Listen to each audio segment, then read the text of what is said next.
தினகரன் அணியில இருக்கின்ற சட்டமன்ற உறுப்பினர் மாவட்ட செயலாளர் திரு வெற்றிவேல் நம்ம இணைப்பில் இருக்கிறார். வணக்கம் திரு வெற்றிவேல். வணக்கம் சார். இந்த நியமனம் செல்லாது, திரு தினகரனுடைய நியமனங்கள், அவர் நியமித்த நியமனங்கள் செல்லாது என்பதோடு திரு தினகரன் கட்சியில் சேர்க்கப்பட்டதே ஒரு சட்டத்திட்டத்திற்கு, கட்சியினுடைய விதிகளுக்கு எதிரானது அப்படின்னு ஒரு தீர்மானம் நிறைவேற்றிருக்கிறாங்க. இப்போ தினகரன் அணியினுடைய நிலைப்பாடு என்னவா இருக்கு சார்? எவ்வளவு நாள் பொறுத்து சார் இதை சொல்றாங்க? இவ்வளவு நாள் அவர் பின்னால் இருந்துட்டு எவ்வளவு நாள் பொறுத்து இதை சொல்றாங்க? ஃபர்ஸ்ட். ரெண்டாவது, சட்டப்படி பொதுச் செயலாளர் சின்னம்மா தான். அவங்க நியமிக்கிற துணை பொதுச் செயலாளர் அனைத்தும் செல்லும். இது மட்டும் இல்ல பல சூழ்நிலையில ஒரே நாள்ல கட்சியில சேர்த்து அதிமுக அரசியல் சரித்திரத்துல பல பேர் அம்மா பதவி போட்டிருக்காங்க. புரட்சி தலைவர் அம்மா உயிரோடு இருக்கும் போது இது போன்ற சட்டவிரோதமான நடவடிக்கை ஈடுபடுறாங்க.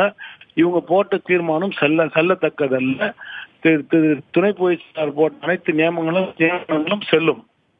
இல்ல, இப்ப அப்படின்னா அவங்க என்ன சொல்றாங்கன்னா, 5 ஆண்டுகள் அவர் அடிப்படை உறுப்பினராகவே இல்லை அப்படிங்கிற அந்த விஷயத்தை வைத்துதான் சட்ட எண் 35 பிரிவுல இப்படி சொல்லப்பட்டிருக்கு. இது சட்டத்திற்கு எதிரானது, கழகத்தினுடைய சட்டத்திட்டத்துக்கு எதிரானது, அந்த நியமனமே செல்லாது அப்படிங்கிற அந்த ஆர்குமெண்ட் தான் இதுல வச்சிருக்காங்க அந்த தீர்மானத்துல. நான் கேக்குறேன் சார்.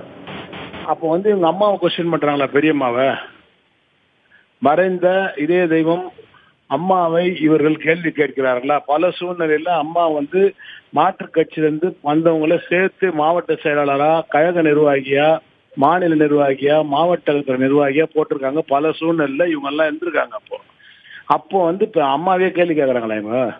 இல்லையே, இப்ப இங்க அடிப்படையா அவங்க வைக்கிற கேள்வி, அவரால் நீக்கப்பட்டவர் திரு தினகரன், கட்சியிலிருந்து ஜெயலலிதா அவர்களால் நீக்கப்பட்டவர், அவரை மீண்டும் இணைத்தது 6 வருடத்திற்கு பிறகு அப்படிங்கறதுலதான் அவங்க பேசுறாங்க. அவரால் நீக்கப்பட்டவர்ங்கிற விஷயத்தை முன்னிறுத்தும் போது அவங்களுக்கு எதிராக அவங்க பேசுறாங்கன்னு எப்படி சொல்ல முடியும்? இல்ல சார், அம்மாவே மாண்புமிகு புரட்சி தலைவர் அம்மாவே புதுசாவோ நீக்கப்பட்டவங்களே சேர்க்கும் போது 1 வாரத்துல பதவி போட்டதற்கு, 3 மாசத்துல பதவி போட்டதற்கு, அந்த மாதிரி பல நிகழ்வுகள் இருக்கு. பொதுச் செயலாளர் எடுக்கிற முடிவு தான் இறுதி முடிவு. அந்த முடிவை எந்த சட்டமும் தடுக்க முடியாது. எனக்கு கட்சியில விதி இருக்குல்ல திரு வெற்றிவேல், நீங்க மூத்த நிர்வாகி, உங்களுக்கு தெரியாதுல்ல? கட்சியினுடைய விதி என்பது 5 ஆண்டுகள் கட்சியினுடைய உறுப்பினராக இருந்திருக்கணும் இந்த பொறுப்புக்கு வர்றதுக்கு அப்படின்னு இருக்கா இல்லையா? திருப்பி ஒரு கேள்வி கேட்கிறேன் சார். எனக்கு தெரிஞ்சு காங்கிரஸ்ல இருந்து கராத்தே தியாகராஜன் ஒருத்தர் அதிமுக சேர்ந்தார் சார். 3 மாசத்துல ஒரு மாவட்ட செயலாளராக போட்டாங்க அம்மா. 3 மாசத்துல மாவட்ட செயலாளரை போட்டாங்க. அப்ப இவங்க இந்த மந்திரிங்க, இந்த இப்ப இருக்கவங்க எல்லா நிர்வாகிகளும் அங்க இருந்தாங்க. அப்பயே அது கேள்வி அம்மாட்ட கேட்கல. ஏன் கேட்கலன்னா ஏன் கேட்கலன்னா அது நான் பதில் சொல்லிடுறேன். பொதுச் செயலாளருடைய முடிவு இந்த சட்ட திட்டங்களை மீறி பொதுச் செயலாளருடைய முடிவு செல்லும். நான் ஒரு கராத்தே தியாகராஜனை சொல்றேன்னு நினைக்காதீங்க. வெளியே காங்கிரஸ் கட்சியில ஒரு பதவி போட்டாங்கன்றதுனால நான் சொன்னேன். இந்த மாதிரி நிறைய பல கட்சிகள் இருந்தவங்களும் பல பதவிகள் கொடுக்கப்பட்டிருக்கிறது. இதுக்கு இவங்களும் துணையா இருந்திருக்காங்க. இன்னைக்கு இவங்க 1000 கேள்வி கேட்கலாம். அது சட்டப்படி சந்திப்போம். இல்ல திரு வெற்றிவேல், இப்ப நீங்க சட்டப்படி சந்திப்பது என்பது உங்களுடைய உரிமை. இப்ப இந்த தீர்மானத்துல பாத்தீங்கன்னா 27 பேர் கையெழுத்திட்டு இருக்கிறாங்க. 27 பேரும் ஜெயலலிதா அவர்கள் பொதுச் செயலாளராக இருந்து நியமிக்கப்பட்டவர்கள். அதன் மூலமா அவங்க சொல்ல வர்றது, இப்ப இதுல கட்சியில இந்த மீட்டிங்ல கலந்துகிட்ட மூத்த அமைச்சர் செங்கோட்டையனோ அல்லது திரு திண்டுக்கல் சீனிவாசனோ, கட்சி பொறுப்புக்கு சசிகலா அவர்களால முன்மொழியப்பட்டவர்கள், நியமிக்கப்பட்டவர்கள், அவங்க கையெழுத்துடல. அவங்க இல்லாம ஜெயலலிதா அவர்கள் இருந்த போது யாரெல்லாம் பொறுப்புல இருந்தாங்களோ, அதுல அவங்க முதலமைச்சர் இல்லாம திரு வைத்திலிங்கம் உள்ளிட்டவர்கள், அதே போல தமிழ்முகன் உசேன், பொள்ளாச்சி ஜெயராமன், தங்கமணி, அதே போல கீழே பா வளர்மதி உள்ளிட்ட எல்லோருமே இதுல கையெழுத்திட்டு இருக்கிறார்கள். இதன் மூலமா அவங்க சொல்றது ஏற்கனவே ஜெயலலிதா அவர்களால நியமிக்கப்பட்ட நியமனங்கள் தான் செல்லும் அப்படின்னு சொல்ல வராங்களா? நீங்க எப்படி இதை புரிஞ்சுக்கிறீங்க? நான் அம்மாவால் நியமிக்கப்பட்ட மாவட்ட செயலாளர் தான். அப்ப என் பேச்சு ஒத்துக்க மாட்டீங்க? நீங்க கூட்டத்துக்கு போயிருந்தீங்க தானே? நீங்க அப்புறம் வெளியில வந்துட்டீங்க பாதியிலேயே? அந்த கூட்டத்துல உங்களுக்கு அழைப்பு இல்லை சார். எனக்கு கூட்டத்துக்கு எனக்கு அழைப்பு இல்லை. நான் உள்ள போன கூட்டத்துக்கு அழைப்பு இல்லை. தலைமை கழக நிர்வாகிகள்னு சொன்னாங்க. அதுலயும் செலக்டடா ஒரு 10-15 பேரை கூப்பிட்டு அவங்க கூட்டம் நடத்தினாங்க. நான் கீழே ஒரு 1/2 மணி நேரம் இருந்து காஃபி டீ சாப்பிட்டு வெளியே வந்தேன். எனக்கு கூட்டத்துக்கு அழைப்பு இல்லை. நானும் அம்மாவால் நியமிக்கப்பட்ட மாவட்ட செயலாளர் தான். இப்ப எந்த தீர்மானம் போட்டாலும் சட்டப்படி நாங்க சந்திப்போம் சார்.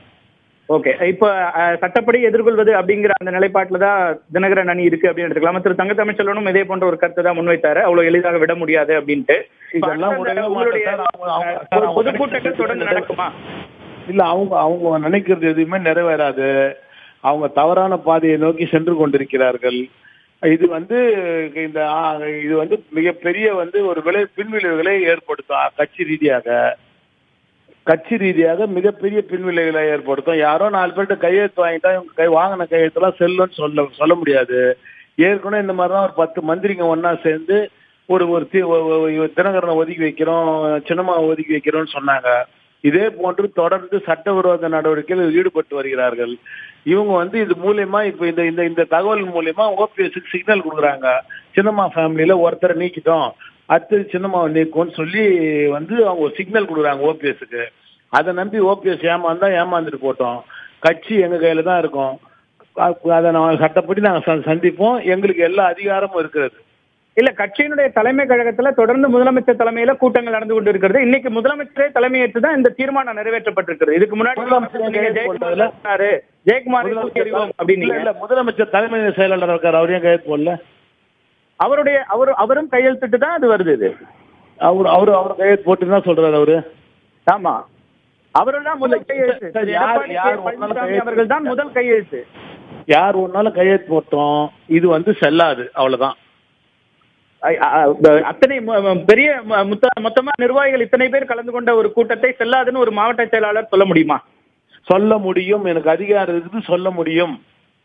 இல்ல, எத்தனை மாவட்ட செயலாளர்கள் உங்களோட இப்ப இருக்கிறாங்க கட்சியிலோட? நம்பர் கேம் வந்து it's not a number game now. Number game எப்போ வரணுமோ அப்ப நம்பர் கேம் வரும், அப்போ ஃபேஸ் பண்ண சொல்லுங்க அவங்கள. நம்பர் கேம் வரும்போது அவங்கள ஃபேஸ் பண்ண சொல்லுங்க. அதை இப்போ அது இல்லை. இப்போ வந்து இவங்களால அதெல்லாம் பண்ண முடியாது, இவங்களுக்கு அந்த அதிகாரம் கிடையாது.